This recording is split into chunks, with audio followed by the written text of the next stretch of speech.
Welcome back to the channel, guys.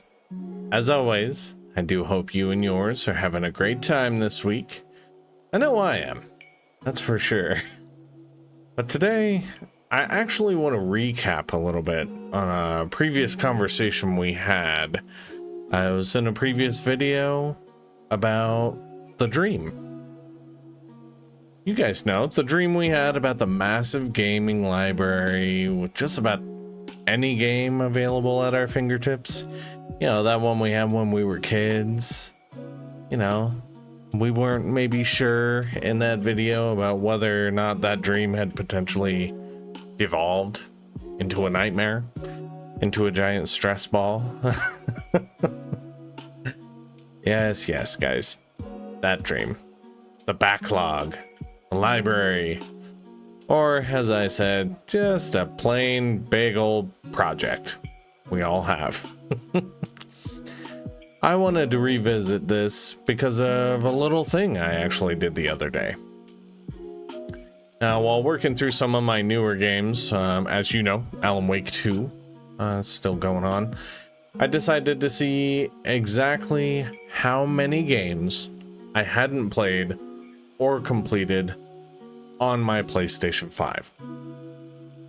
Using the folder method I had kind of touched on in a previous video, I just kind of went scrolling through my library and I was able to separate 113 games from the pack. Now, of course, with the PlayStation folder system, it holds up to 100 games in each folder. This essentially meant that I have two folders with games I have at one point or another had an interest in, so much so that I purchased them. Now, yes, I'm well aware I do have a library on Xbox, I have a library on Nintendo Switch, on Nintendo 3DS, and many other platforms. Getting this information just on the PlayStation side of the fence, I mean, that's all right. Let's call a spade, all right? Cue the moment of overwhelming, please. Please, I want the red lights, I want the alarm bells, everything in my head. It all started going off, guys. The analysis paralysis thing that we talk about, that effect we hear about all over YouTube, as gamers, we all have experienced it. Oh man, it reared its head at me with those folders. Guys, we've all been there at some point.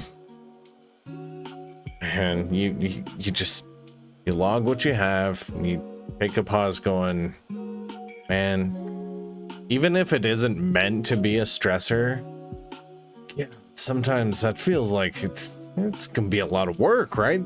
And every game is going to require some time. You know, it's a lot of these 113 I have as well are JRPGs. These are long journeys that we find ourselves on. You know, I personally like to highlight instances like this because it gives me a chance to point out that, hey guys, I'm right here with you. I experience these kind of things. They're hurdles. And hey guys, I'm a big guy. Jumping over hurdles can be kind of rough sometimes. We all have hurdles in our hobbies. It's so easy to just say, oh hey, don't stress, they're just video games. Until you take a look at your wall of physicals or your library of digitals, wondering, you're sitting there in that moment just, God, what am I in the mood for? Guys, this is where the topic of the video comes in. It's overcoming that choice so that we can get locked back in. Now, as I've personally said before, I don't really see a requirement to actually complete every game that I own. I'm not often impacted by things like buyer's remorse, so if I give a game a legitimate try, you know, I put some time into it and it just doesn't resonate, I can safely move on from it. And just I remove it too. It's not like it goes back into the backlog. Maybe, you know, there are a few games where I've talked about revisiting and giving another opportunity because our tastes might have changed. But I'm talking about the games that you know they're just not hitting with you and it's time to move on. I don't keep those in a library log or a folder or anything like that. I don't. It is strictly stuff I haven't tried yet or stuff that I may be interested in revisiting. That's just how I operate. Now, with that being said, like, just because I don't see completing every single game in my library as a requirement doesn't mean there isn't like a small desire to one day play through at least a good chunk of what I have. Anything that might be left in those folders. Now again, I'm sure we all have this in our head. That desire to just overcome and accomplish a primary objective, if you will, a large task, or at least have it complete to kind of a satisfactory level that we would deem appropriate, right? Proficient in the old grading system. Guys, what got me thinking about this after I had folder managed what games I have left is that I seem to have actually reached a point where these 113 games are the ones that are remaining. They're in a smaller tier of the games I own. Like, what I essentially mean by that is I've actually reached a point with my library where I have completed more of my games than what I haven't completed, than what's waiting for me. Finding this out by going from title to title, just kind of chronicling this folder, guys, it was actually a really awesome moment. One that I didn't really know that I wanted. You know, just one. I didn't realize I wanted to find this out, but it was a moment that I'm really glad I got to experience. And as a guy who doesn't really like surprises, man, this was one I'd gladly have happen again.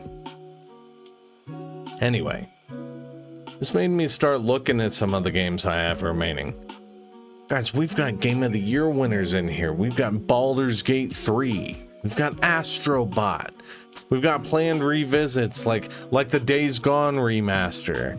And I know I just recently set it down again, but games like Red Dead Redemption 2. We've got one-off journeys like Chained Echoes and WrestleQuest. You guys know how much I love wrestling. And JRPGs for that matter. And speaking of JRPGs, yeah, we have the big boy Persona 5. Just waiting for the chance to take me on a colossally large adventure. Just talking about this has me stoked. And it reaffirms what I mentioned before about a sense of perspective regarding our backlogs.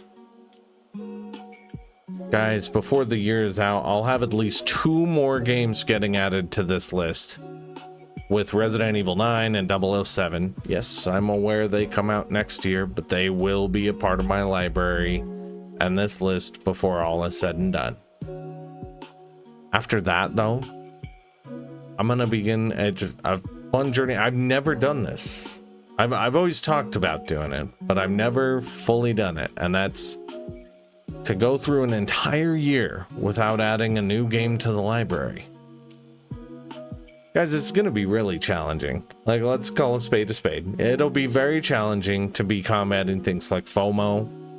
But I think an experience like this is kind of just what the doctor ordered.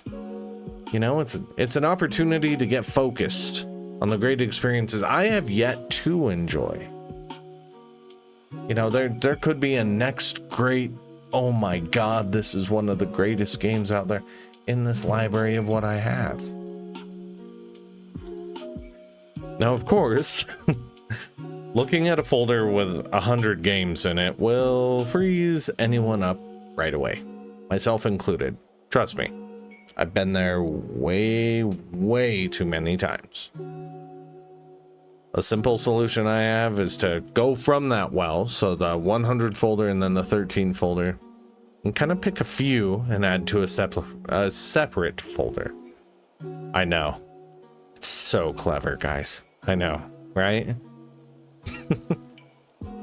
Jokes aside, little things like this actually help me stay locked in to what I've chosen to play. And they also remove that choice from the equation.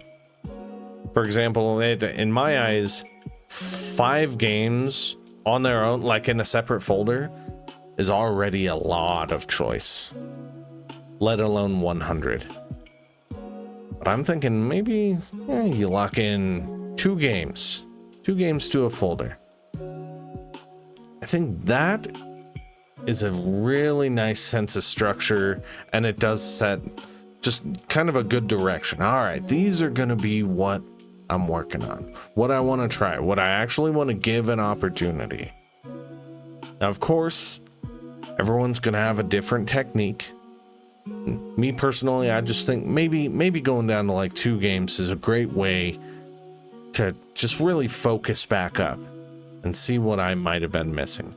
Well, I've heard other people talk about things. Again, everyone has a strategy. Things like, oh, maybe if you have a game on multiple platforms, switch it up. Maybe play that game on Xbox instead of on PlayStation or on Steam. Use the Steam Deck, especially with games like Persona 5, where it's like, oh, I've got that on Steam. I've got that a few places actually, where it's like, oh, I can take this with me. Maybe that'll help that experience. So there's a lot of little nuances that, you know, well, not even just nuances, but overall strategies that we could implement to really just kind of tackle some of these and see what we're missing. Again, there's a lot of games remaining, and guys, it's pretty chunky journey to even get to where there's 113 remaining. I'm really excited about this. Like, genuinely, guys. That will about do it for this video. But hey, you guys know I want to hear from you all. Have you been tackling our ever-growing project in gaming? If so, what are some games you've recently completed? You know, what have you enjoyed? What have you shelved as well? Because I think that's just as important. And of course, you guys have any tips on what you might want to share that helped you stay focused, to get locked in, to get in the zone. Ooh, can't say the other part, product placement. But anything you feel like sharing, guys, about your journey. As always, have a fantastic rest of your week, and I will see you next time.